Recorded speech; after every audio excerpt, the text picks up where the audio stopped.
नमस्कार, news and competition cracker channel में आपका स्वागत है। देखते हैं आज की महत्वपूर्ण खबरें। बाबा रामदेव और बाल कृष्ण को नहीं मिली माफी। देहरादून वन भूमि के पेंच में फंसी सड़कें बनने की आस। जंगलों में आग लगाने वालों को जेल में डाले सीएस। श्रीनगर एसएसबी की भर्ती परीक्षा में फर्जी अभ्यर्थी गिरफ्तार।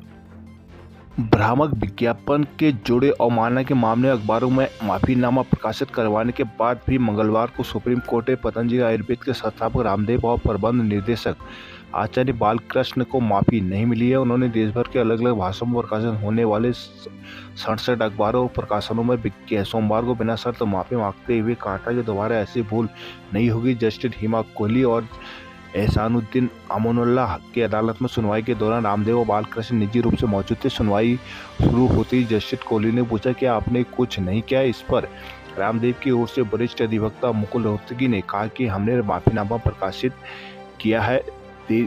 इस पर जस्टिस कोहली ने सवाल किया कि माफीनामा प्रकाशित करने में इतनी देरी क्यों हुई, ये सप्ताह से क्या कर रहे थे। रोहतगी ने कहा कि अलग अलग भाषाओं में अनुवाद करने में वक्त लगा, इस पर 10 लाख रुपए खर्च हुए हैं। इस पर जस्टिस कोहली ने कहा कि क्या आप पूरे पेज का विज्ञापन देते हैं तो इसका भी खर्च 10 लाख ही आता है। इस पर रोहतगी ने माफीनामा के लिए बड़े आकार का अतिरिक्त विज्ञापन जारी करने की पेशकश की है। कोर्ट ने इसकी अनुमति दे दी है। अदालत ने अखबारों में प्रकाशित सार्वजनिक माफी को 2 दिन में दाखिल करने का निर्देश दिया है। साथ ही अखबारों की मूल प्रति जमा करने को भी कहा है ताकि उसके वास्तविक आकार का पता चल सके। अब अगली सुनवाई पर कोर्ट तय करेगा कि माफी दी जाए या ना।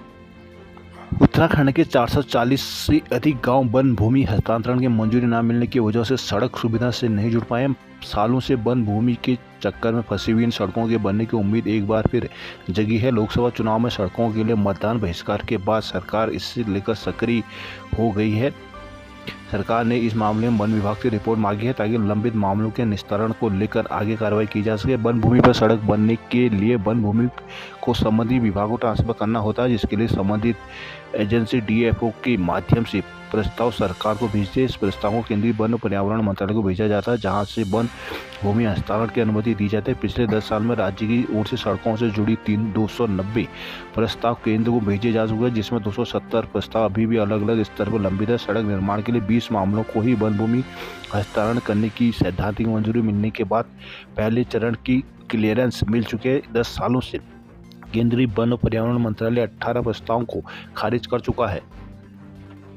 4 धाम में 50 जगह होगी यात्रियों के स्वास्थ्य की जांच। यात्रा से पहले बाहरी राज्यों के चालकों की होगी ट्रेनिंग। यात्रा काल में पूरी तरह अलर्ट रहेगा आपदा प्रबंधन तंत्र। धनसाली, सेंदूर और कैमरिया के जंगलों में लगी आग, शरारतियों की तलाश जारी। श्रीनगर क्षेत्र में आग से 6 हेक्टेयर वन क्षेत्र प्रभावित। पौड़ी में नाबालिग से दुष्कर्म के दोषी को 20 साल की सजा। देवप्रयाग के तुड़गी गांव में पेयजल का संकट। श्रीनगर में सड़क दुर्घटना में 1 की मौत, 3 घायल। गढ़वाल विश्वविद्यालय मेडिकल कॉलेज के बीच एमओयू। राजकीय मेडिकल कॉलेज और गढ़वाल विश्वविद्यालय के फार्मास्यूटिकल साइंसेज विभाग के बीच विभिन्न शोध कार्यों को लेकर मंगलवार को एमओयू है, जिसके तहत विश्वविद्यालय और मेडिकल कॉलेज सहयोग से शोध कार्य करेंगे। इसका लाभ भविष्य में मरीजों को मिलने की उम्मीद है। गढ़वाल विश्वविद्यालय के फार्मास्यूटिकल साइंस विभाग के doctor Mukesh Maithani, doctor Ajay, medical college के प्राचार्य डॉक्टर CMS रावत और माइक्रोबायोलॉजी विभागाध्यक्ष प्रोफेसर विनीत रावत की उपस्थिति में एमओयू हुआ। डॉक्टर मैथानी ने बताया कि एमओयू के तहत मेडिकल कॉलेज और गढ़वाल विश्वविद्यालय फार्मास्यूटिकल आदि शोध कार्य करेंगे। जोशीमठ हेमकुंड यात्रा मार्ग पर घांगरिया से आगे 1 किलोमीटर तक बर्फ हटाई। 4 धाम यात्रा हेली बुकिंग खुलते ही शुरू हुई ठगी। 4 धाम यात्रा की तैयारियों के बीच हेलीकॉप्टर की ऑनलाइन बुकिंग खुलते ही साइबर ठग भी सक्रिय हो गए। केदारनाथ हेली बुकिंग के नाम पर सबसे ज्यादा ठगी हो रही है। हेली बुकिंग के साथ ही VIP दर्शन और विशेष पूजा का झांसा देकर लोगों की गाड़ी कमाई में सेंध लगाई जा रही है। पिछले 3 दिन में ऐसी 10 शिकायतें साइबर क्राइम थाने और साइबर सेल के पास पहुंची है। SSP STF आयुष अग्रवाल के अनुसार लोगों को हेलीकॉप्टर की बुकिंग करते वक्त सचेत रहने की जरूरत है। हेलीकॉप्टर टिकट बुकिंग के लिए सरकार ने केवल IRCTC को अधिकृत किया है। केदारनाथ के लिए हेली बुकिंग की आधिकारिक साइट हेलीयात्रा irctc.co.in है। यहाँ पर टिकट उपलब्ध हैं तो बुक कराएं, अन्यथा दूसरी साइट पर भरोसा ना करें। Cyber tech Kedarnath heli booking के नाम पर फर्जी साइट या पोर्टल बना रहे हैं। 20 अप्रैल को केदारनाथ हेली बुकिंग खोली गई थी जो जून तक फुल हो चुकी है। रुद्रप्रयाग केदार पैदल मार्ग में घोड़े खच्चरों के रात्रि विश्राम पर लगा प्रतिबंध। बद्रीनाथ में मास्टर प्लान के निर्माण कार्य में तेजी। उत्तरकाशी गौमुख ट्रैक की जांच को समिति गठित। जोशीमठ ब्रह्म कपाल के तीर्थ पुरोहितों ने मांगे आवास।